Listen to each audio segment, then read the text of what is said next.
Thank you very much, Ben. As you can hear, I have a strong accent. I am Colombian, and I hope that you are enjoying a good Colombian coffee for keeping alert and awake.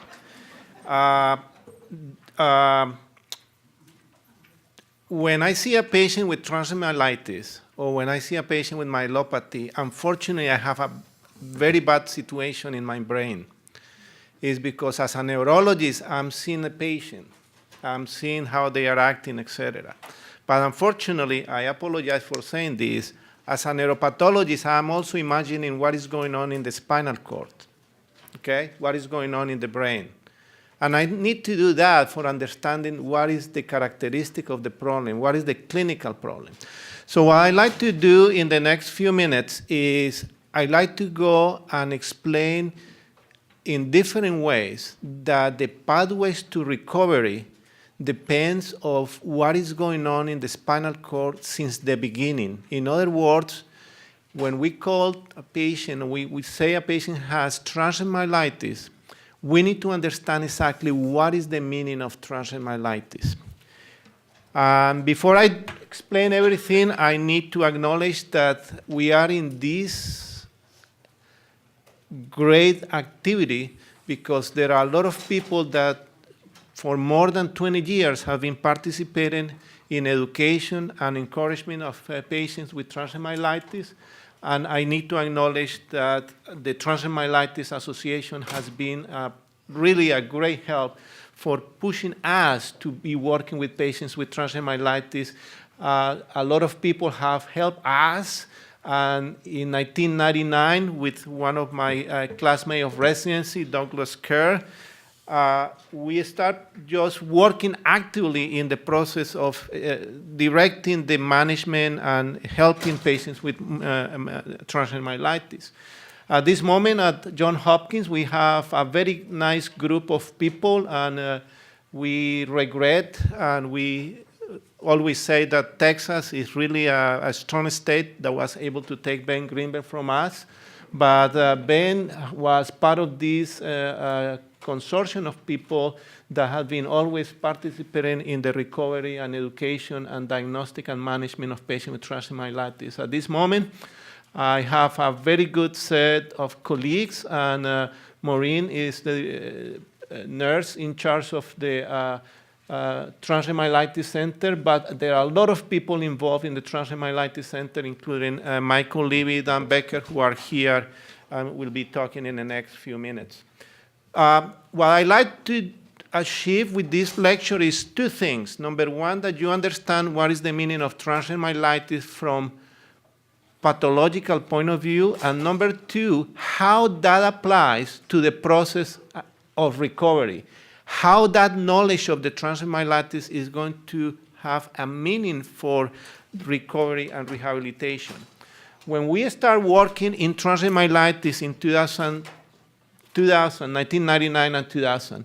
This was the spectrum of transmyelitis. Transmyelitis was included as a diagnosis of multiple sclerosis.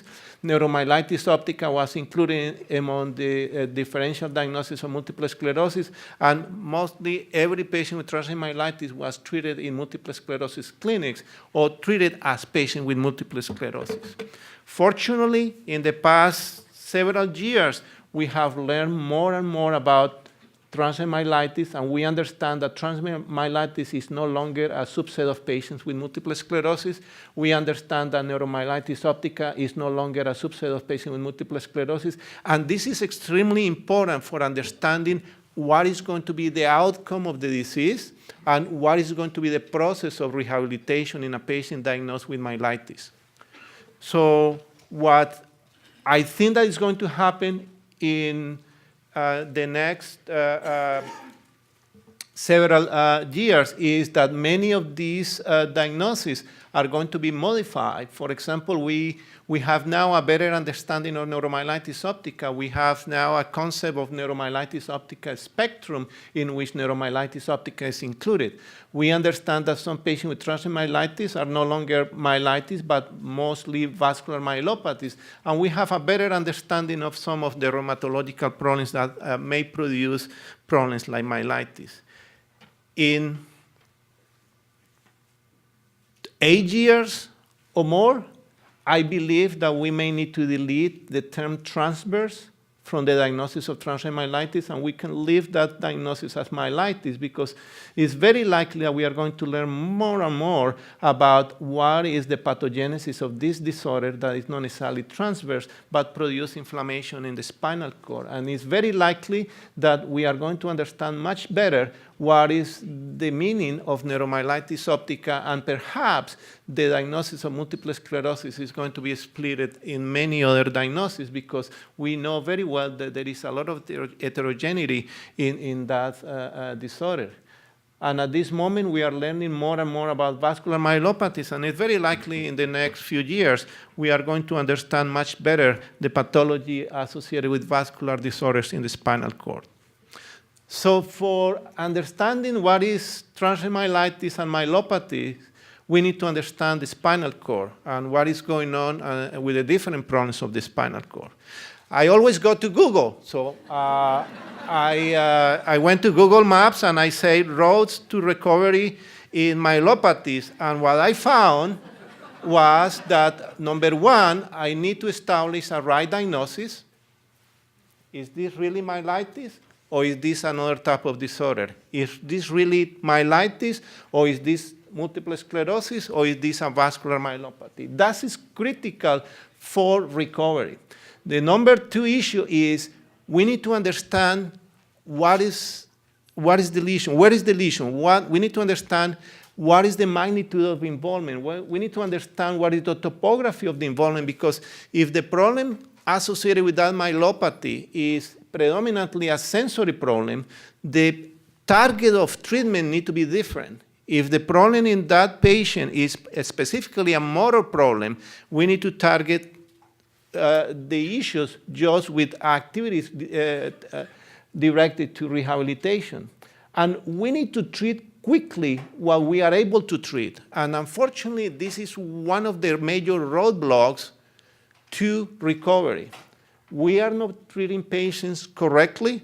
We are not treating patients quickly. And because that situation, many patients are getting hurt.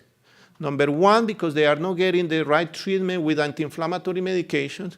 Number two, because they are not moving quickly in process of rehabilitation. Or number three, because they are not taking medications or measures directed to improve the quality of life of these patients. And again, establishing the right treatment and the effective treatment is exactly the main goal in these disorders. So doing the Google map, I found another app that was called Google Problems, and I asked, please tell me what are the roads to recovery in myelopathies. And again, the same answer that I got at the beginning is establish the right diagnosis. And why is that important? Number one, because we need to make sure that we are dealing with myelitis. For all of you, myelitis in pathology terms means inflammation of the spinal cord. If there is no inflammation of the spinal cord and the problem is associated with a vascular damage of the spinal cord, that is not myelitis. That is a vascular myelopathy. In other words, the cause of the problem is different and the diagnosis should be different. So it's very frequent as well to find a lot of problems associated with trauma. And frequently, herniated disc or discal herniation that go badly and produce dramatic compression of the spinal cord are frequently producing myelopathies. And unfortunately, when that is misdiagnosed as a myelitis, that is going to produce a problem. So it's extremely important for the neurologist to clarify if there is really a process of myelitis or the problems associated in the spinal cord is the result of trauma or mechanical effect on the spinal cord. I mentioned already the pathology associated with vascular problems that is extremely important in our age and our times. Last night I enjoyed a very nice Texan dinner, but I was feeling a little bit guilty because I was loaded with a lot of lipids in my blood. So vascular problems are very frequent in our setting, and I think that we need to pay attention more and more about that potential situation. Metabolical problems, nutritional deficiencies are also important in the differential diagnosis of myelitis. Patients with barometric surgeries, patients that go for weight loss plans and get a lot of surgery and then come out with myelopathies. Myelopathies associated with malabsorption and myelopathies associated with vitamin deficiency. So it's extremely important to clarify if any of those problems is misdiagnosed as a myelitis. So rule number 1, establish the right diagnosis. That is precisely what the neurologist, the physician, the ER specialist, any of the health practitioners need to be in focus. It's just try to make sure that the diagnosis is correct, because treatment on inflammatory myelopathy versus vascular myelopathy is going to be very different. For understanding the pathways to recovery in myelopathies, we need to understand the spinal cord function. We need to understand the topography of the lesions. We need to know exactly where in the spinal cord the lesion is localized. It's extremely important to understand if the involvement is an involvement that is just focal in one area of the spinal cord, or is extensive in different segments of the spinal cord, or is just a problem that involves several segments of the spinal cord in a multifocal manner. So that is when we go and get help from MRIs. MRIs are very helpful since the beginning of myelopathic symptomatology to understand what is going on in the spinal cord. It's extremely different to approach the recovery in a patient that has a small lesion in the spinal cord versus a patient that has a very extensive lesion in the spinal cord. And you understand this very well, because many patients may show up with just minor deficit, just sensory deficit, versus very aggressive pathological processes that may involve weakness, sensory problems, bladder dysfunction, etc. The topography of the lesions is critical for outlining a very good treatment plan. And the topography of the lesion is established not only with clinical assessment, but also by use of imaging techniques like MRI. So we are able to establish not only the extension of the problem, but also establish the localization of the different lesions in the spinal cord. That is critical, because if I see that the lesion in the spinal cord is affecting only and exclusively areas of the anterior horn or the areas of motor neurons in the spinal cord, the process of myelitis is going to be different as compared with patients that have only and exclusively white matter disease. So understanding the topography and understanding the extension and localization of the lesion is a very important step for outlining a treatment plan and rehabilitation plan. Many of our colleagues and speakers this morning mentioned that there are different elements that are very important in the spinal cord function. Perhaps one of the most important are the neurons, and this is the functional unit of the central nervous system and is in charge of generating or receiving information, and that motor neuron or sensory neuron is going to be directing the traffic in two directions, either receiving information from areas of the brain that are going to induce a specific function in this neuron, or sending information up to the brain to process sensory information or other type of information that is needed for the normal brain function. So the neuron is the subject of a lot of abnormalities in the setting of myelopathies, either inflammatory myelopathies or vascular myelopathies. And the rescue of this neuron is one of the main targets of any plan of recovery and rehabilitations in patients with myelopathy. The white matter is a net of billions of wires and billions of fibers that are basically comprised by axons coming from the neurons, comprised by myelin and cells that produce myelin in association with other glial cells, as well as a network of blood vessels. So the complexity of the structure, like the complexity of the spinal cord, is very important to be understood for outline a treatment plan. So many of the medical students are always afraid of taking a look at these diagrams, and I don't want to spend too much time on this to scare you about. But what I will mention is our spinal cord is comprised by major pathways, pathways that are going up, that we call ascending pathways, pathways that are taking sensory information up to the brain, or pathways that are coming down, we call descending pathways, pathways that are basically coming from areas of the brain, cerebral cortex, to generate motor activity or to generate different type of functions. When there is damage of this spinal cord, the manifestations, the clinical manifestations depend on the magnitude and the extension of the damage inside of this structure. So there are patients with myelitis or patients with myelopathies in which the damage is confined to motor areas. There are patients in which the damage is confined to sensory areas, or there are patients in which all areas are involved, and that's the type of patient that experience a lot of neurological problems, not only motor, but also sensory or autonomic problems. So the key pathways for recovery, again, depends on several issues. The temporal profile of the myelitis or myelopathy, the localization, the extension of the lesion, and the characteristic of the lesion, if this is an inflammatory problem or is a vascular problem. Now, the way how the myelopathy presented in a patient is also extremely critical and helpful for understanding what is going to be the outcome of the problem.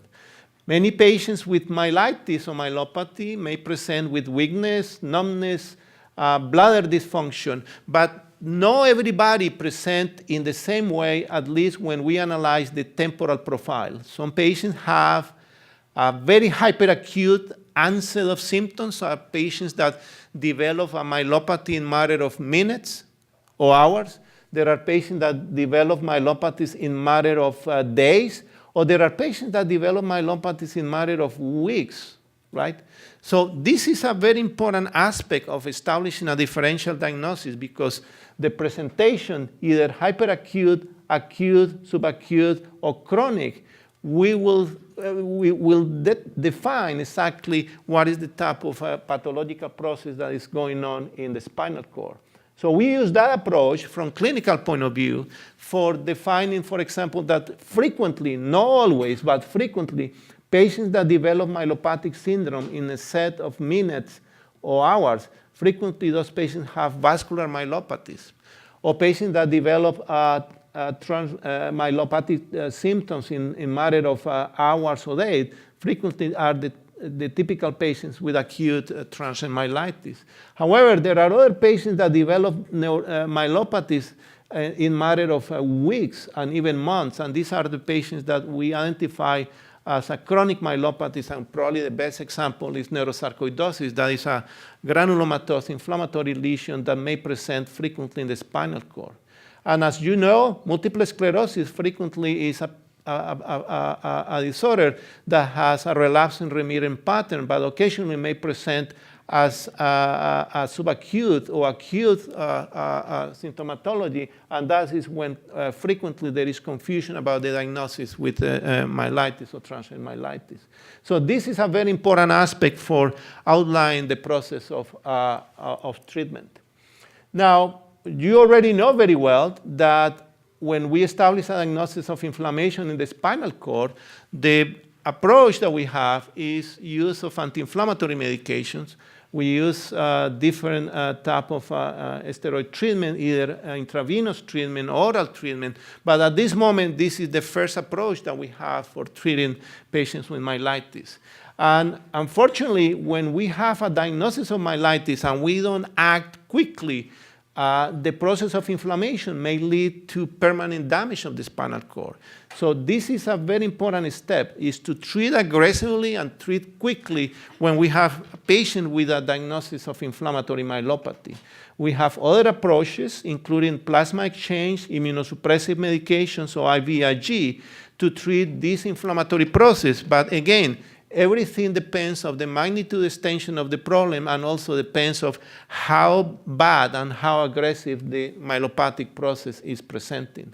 I include here the issue of ischemic myelopathy because, again, in the past few years, we are paying more and more attention to this type of problems, particularly because some of these may present acutely, and obviously those cases are very easy to diagnose. But there are some patients that are presenting in a subacute or chronic manner, and occasionally it's very difficult to establish a definite diagnosis, and these are the patients that may have some treatable problems like arteriovenous malformation or arteriovenous fistula.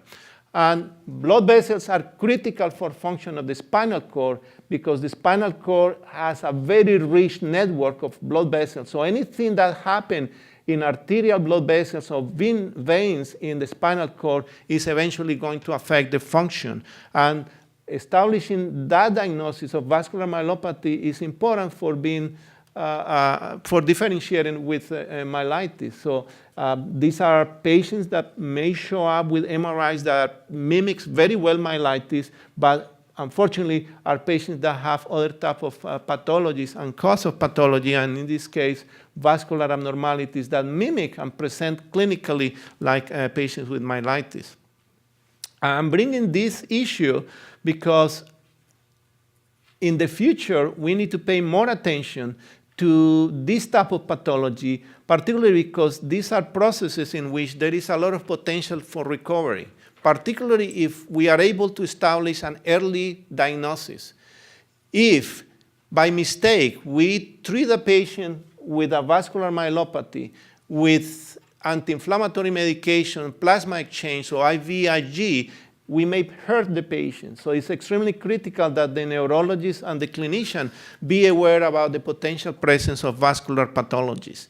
And the reason is they present with identical features and frequently are very similar in MRIs, and obviously this is going to be a misleading situation. Now, one thing that I'm going to emphasize now is understanding the mechanism of disease. And this is important because we already know that the major target of myelitis is damage of either white matter or gray matter, and damage of several structures like myelin and axons and oligodendrocytes and other glial cells.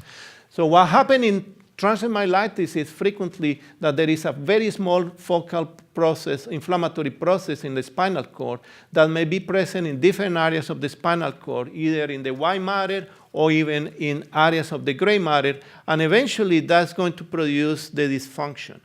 So again, rule number two is it's extremely important to understand the mechanism of disease, and it's extremely important to differentiate what is inflammation, what is necrosis, because if the patient has only exclusively inflammation, the treatment of these patients is going to be easier because controlling this inflammation is going to be the main target. But if the patient has an associated necrotic process because there is vascular changes and damage of blood vessels, and that decrease the ability of that spinal cord to have a blood supply, this is a process that is going to have more difficulties for recovery. And unfortunately, in myelitis, occasionally we have associated vascular pathology, and that is an important issue that we need to understand. And some patients that are not able to recover quickly is basically because they experience damage of blood vessels, and the recovery of those blood vessels is obviously going to produce problems.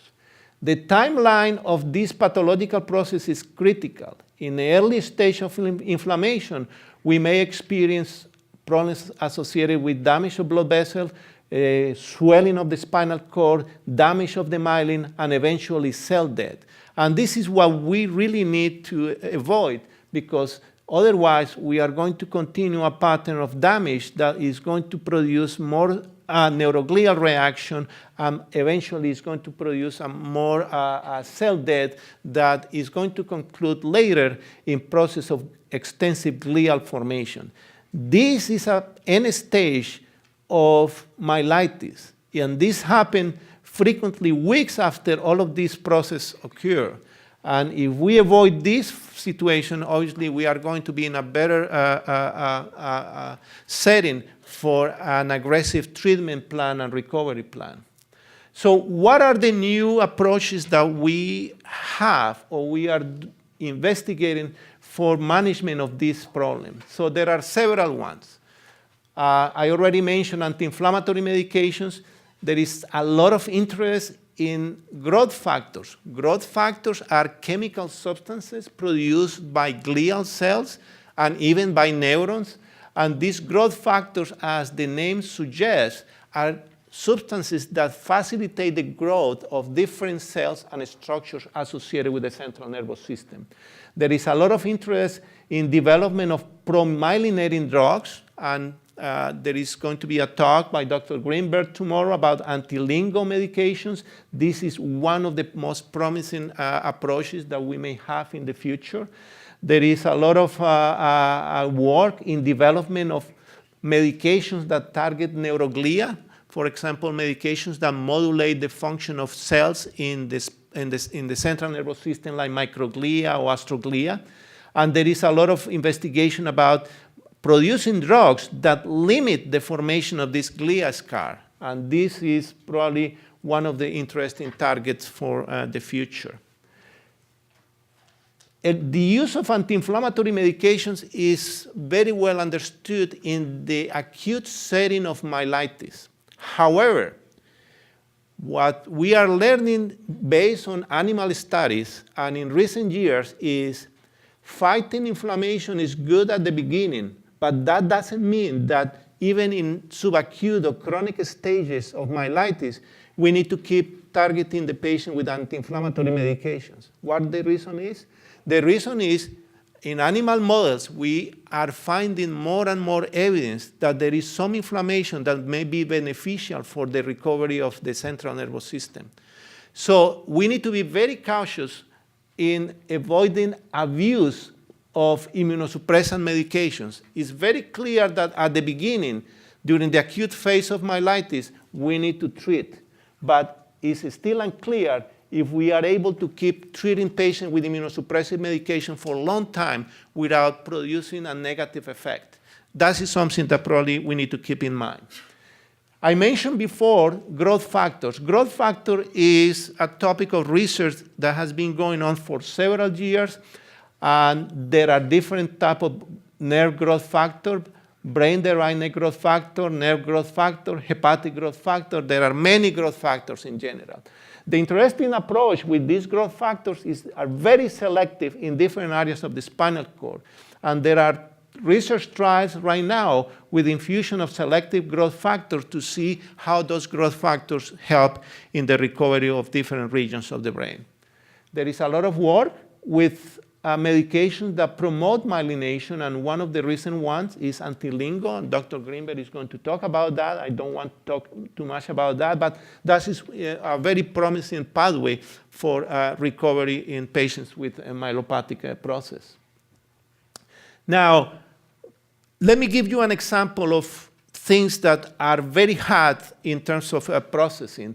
I'm taking the example of recovery of the spinal cord, particularly the motor function. And again, the motor function depends on a descending pathway that is coming from the brain going to the brainstem and going to the spinal cord. And it's an extremely complex network. And it's a network that involves not only the brain, but also several cells in the spinal cord. And again, in the spinal cord, these network of cells are in charge of different functions. Functions, for example, for innervation of the arms, for flexion and extension function, or function of the leg for flexion and extension. All of this network is comprised by several cells, not only neuronal cells, but axons and glial cells. And the reconstitution of these is a challenge that obviously is our target for the future. Reconstituting these implies that many lines of cells need to be recovered and many pathways need to be reconstructed. Now, we have been talking about the stem cells, and Dr. Michael Levy is going to be talking about the stem cells. I think that this is going to be a good approach in the future. I think that we are still far away to say that tomorrow we are going to have a stem cell treatment for patients with myelitis. We are still in the phase of animal experimentation. But the bottom line is it's very likely that using stem cells will help to the reconstitution of different pathways in the spinal cord. Is that going to be complete? Unfortunately, I think that we are going to have a lot of challenges. And many of the challenges are because during the process of damage of the spinal cord, there are many factors, there are many actors in the play, particularly actors that involve glial formation, scar formation, and this is a process that is going to need to be intervened not only by grafting, but also by the involvement of growth factors or with the help of promyelinating drugs or neuroglial modulators. But what we know, and I think that the speakers this morning outlined very well, is the process of recovery of motor function, even by the fact that you are going to the physical therapist, is facilitating the production of growth factors and all of these potential approaches for recovering and reconstitution of this area for spinal cord damage.